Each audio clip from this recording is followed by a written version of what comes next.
خلينا نرجع بالزمن شويه وتحديدا في مباراه مصر والكونغو الديمقراطي، المباراه الفاصله اللي كانت هتحدد هل مصر تنتقل مباشره لكاس العالم 2018 اللي كانت لعب في روسيا ولا كانت تستنى شويه. المباراه اللي ابتدت بتسجيل المنتخب المصري الهدف الاول وبعد كده الكونغو الديمقراطي بيتعادل. التعادل ده اللي كان ازمه كبيره جدا للمصريين وكان حاله هلع فظيعه وخوف، لان المصريين اغلبهم عاش سيناريوهات زي دي واصعب كمان ادت لخروجهم من تصفيات كاس العالم وما يتاهلوش لكاس العالم، ولكن بتيجي ضربه جزاء وبيسجلها محمد صلاح علشان تحصل فرحه هستيريه من جميع مشجعين منتخب مصر. وفي الوقت ده انا كنت مستغرب هي ليش الناس فرحانه بالشكل ده؟ هي مصر خدت كاس العالم؟ فيقول لك لا مصر اتاهلت لكاس العالم. ما كنتش فاهم قوي في الكوره ساعتها، ولكن بعد كده فهمت، لان مصر ساعتها كانت اخر مره اتاهلت فيها كانت سنه 1990 ودي المره الثالثه ليها اللي كانت في سنه 2018، يعني حوالي 28 سنه المنتخب المصري ما قدرش ان هو يتاهل لكاس عالم. خلينا نرجع بقى للمستقبل وهو مباراه مصر وجيبوتي. مصر بتتاهل بكاس العالم للمره الرابعه بسهوله جدا على منتخب جيبوتي، لكن ما بنشوفش اي فرحه عارمه او حتى الناس بتجري او فرحانه بشكل كبير. بالعكس الناس اصلا في ناس كتير ما كانتش عارفه ان منتخب مصر كان بيلعب، في ناس عارفها كويسه جدا بتستمع كوره ما كانتش عارفه ان منتخب مصر اصلا اتاهل النهارده لكاس العالم غير تاني يوم. ممكن نيمي ما اعرفش اللي بيخلي الناس بتنام الساعه 7، بس المهم يعني. طب ايه اللي حصل؟ ليه المصريين اصبح ما عندهمش شغف كبير لكره القدم؟ وليه ما بقوش سعيدين يتاهل منتخبهم في كاس العالم؟ هل في مشكله في المنتخب خلتهم ما بقوش حابين او ما بقوش فرحانين انهم اتاهلوا لكاس العالم؟ وهل الجمهور المصري ابتدى ان هو يفقد شغفه لاكتر لعبه حبها في التاريخ؟ كل ده هنجاوبه في الحلقه دي.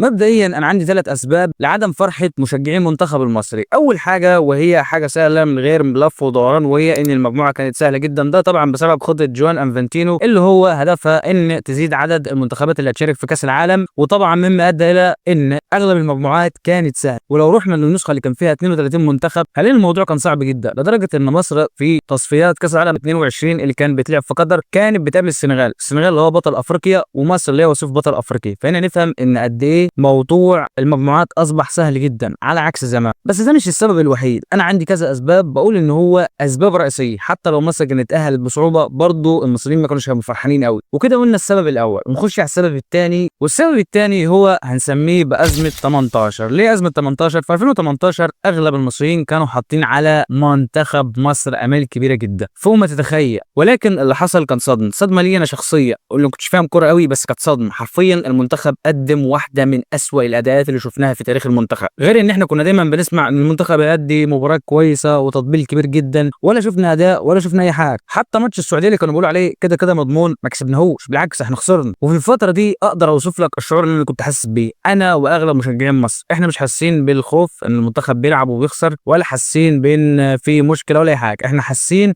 بالخزي، حاسين بالكسوف. شوف لما انت تبقى في حاجه وانت تتكسئ وانت ما بتبقاش عاملها، اغلب اللي قاعدين بيتفرجوا على الماتش كانوا حرفيا عاملين كده مكسوفين من اللي احنا بنشوف، اداء زي الزفت، منتخب ما تفهمش ايه اللي وداه كاس العالم اصلا. احنا كنا خرجنا كرحم من المهزله اللي حصلت في كاس العالم دي، ده غير الفضايح والحاجات اللي حصلت بعديها واكتشفناها بعد كاس العالم. فالازمه دي عملت مشاكل كبيره جدا وهزت الثقه اللي كانت بين المنتخب ومشجعين المنتخب. وانا شخصيا لحد النهارده عمري ما هنسى النسخه بتاعت روسيا وخصوصا لمنتخب مصر، لان النسخه ديتي مجموعتنا ما كانتش صعبه قوي ولكن ادائنا كان زي الزفت. وده واحد من الاسباب الرئيسيه اللي خلت في مشاكل كبيره جدا او في ثقه مهزوزه بين المنتخب ومشجعين، وخصوصا ان اغلب الاجيال كانت حاطه امل كبير جدا على المنتخب ان هو يحقق حتى لو فوز واحد في كاس العالم، لكن ما حصلش اي حاجه. وخصوصا ان احنا كان بقالنا 28 سنه ما لعبناش ولا نسخه من نسخه كاس العالم. فانا نبتدي نفهم ان المنتخب المصري بشكل عام اصبح مش خايف من حته التصفيات حتى لو كانت هي ايه، لان في النسخه اللي احنا فيها دي مليون في الميه المجموعه اللي في كاس العالم هتكون اصعب مليون مره من التصفيات. والتصفيات دي طبعا حاجه هايفه على عكس المجموعه بتاعه كاس العالم اللي بتكون صعبه جدا ومش سهل، وغالبا بتتحط مع منتخبات قويه بشكل رهيب زي انجلترا او هولندا او اسبانيا او فرنسا. كلها منتخبات مش سهله وممكن بشكل كبير تتحط على الاقل مع منتخب زي المانيا او منتخب زي ايطاليا او منتخب زي اليابان. كلها منتخبات صعبه. فاغلب حاليا مشجعين المنتخب خايفين من دور المجموعه، وانا شخصيا خايف من دور المجموعه، وخصوصا ان الدول دي متقدمه علينا بشكل كبير جدا في كره القدم، وخصوصا كمان في ادوات التطوير وحاجات غيرها كتير هي السبب الرئيسي في تطورهم علينا في كره القدم. وبكده نبدا نخش على السبب الثالث وده اهم سبب في الحلقه. السبب الثالث وهو الفرق الشاسع بين الكرة المصرية والكرة الأوروبية. ده مش بس الكرة الأوروبية، ده في منتخبات اتطورت بشكل كبير جدا، منتخب زي السنغال، منتخب زي هولندا، من كلها أصبحت دلوقتي منتخبات قوية ومش سهل. والناس دي فيهم ميزة عننا، الناس دي مش لعبت كرة القدم، الناس دي اتعلموا كرة القدم، وخصوصا المنتخبات الأوروبية. المنتخبات الأوروبية بتلاقي لعيبة مش قوية بدنيا ولا جسمانيا ولا حتى مهارية زي اللعيبة البرازيليين أو اللعيبة الأرجنتين، ولكن بتلاقي اللاعب عنده ميزة، وهو إنه تكتيكيا أعلى من أي لاعب خارج أوروبا، وعقليا ونفسيا وحاجات تانية كتير. عندك لاعب زي ايرلينج هالاند، اللاعب ده اللي حرفيا ان ركزت عليه هتلاقي عقليته احسن من لعيبه كتير موجوده برغم ان قدراتهم احسن منه، وهتلاقيه فارق جدا مع منتخب النرويج. فهنا نفهم ان الناس دي هي مدارس كره قدم، مش ناس بتلعب كره القدم، ودراسه الحاجه مش زي لعبها ابدا. وخصوصا في حاجه زي كره القدم الناس بتلعب على حاجتين، لعب الكره وممارسه الكره، وخصوصا في حته التكتيكات. عشان كده اغلب المدربين الاجانب بيركزوا على حته التكتيك. التكتيك هو السبب الرئيسي في فوز اغلب المنتخبات الاوروبيه بنتائج كبيره جدا، وده اللي بنشوفه حتى في تصفيات كاس العالم اللي بيلعبوها في اوروبا. وبالنسبه لمنتخب مصر فاحنا للاسف ما عندناش عدد كبير جدا من المحترفين، ده غير كمان ان احنا عندنا نقص في المواهب بشكل كبير. وطبعا السبب الرئيسي في نقص المواهب هي الواسطه وغيره من الحاجات. يعني عندك مثلا منتخب زي نيجيريا او منتخب زي السنغال اغلبهم محترفين، اغلبهم محترفين في اوروبا، يا دوري ايطالي يا دوري فرنسي يا دوري انجليزي يا دوري اسباني، كل الدوريات دي بيلعب فيها اغلبها نجوم للمنتخب السنغالي او الكاميروني او حتى النيجيري، واغلبهم منتخبات اصبح عندها تطور كبير جدا في كرة القدم، وده الواضح عليهم، على عكس منتخب مصر اللي حتى الفترة العمرية قليلة فيه جدا. وفي ناس كتير معارضة حسام حسن وشايف ان حسام حسن ما ينفعش لحتة تدريب مصر. بص، حسام حسن ما ينفعش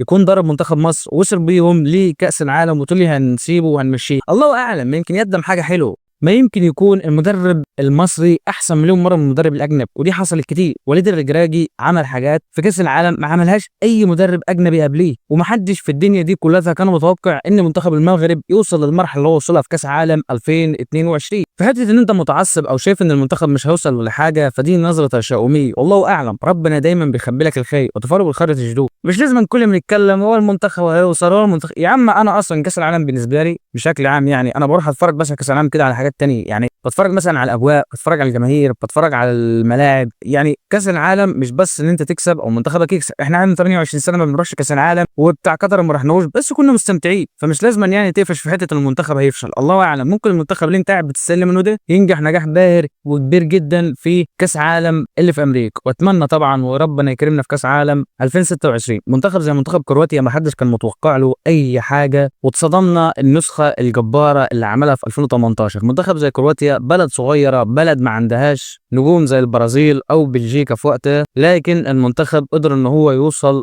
لنهائي كاس العالم. ومش بس كده، ده كمان عمل انجاز في كاس عالم اللي كان بيتلعب في قطر 2022 لما وصل للمركز الثالث. فما حدش كان متوقع ان كرواتيا توصل اللي هي وصلته في كره القدم ده ايا كان هو مين، ولكن سبحان الله كرواتيا قدرت توصل اللي منتخبات تقيله كتير ما قدرتش تعملها. فنظره التشاؤميه دي لا هتفيدني ولا هتفيد المنتخب ولا هتفيد اي حد خالص، بالعكس دي ممكن تنتهي للعيبه وننتقل للعيبه، فاعرف ان احنا هنقدم اسوأ اداء في تاريخ كاس العالم. وبس، وبكده تنتهي حلقتنا. تنساش تدوس اشتراك ولايك واستنى الحلقات الجايه، ولو انت شايف ان في حاجه نقدر نتكلم عليها الحلقه الجايه تقدر تكتب في الكومنتات. وسلام.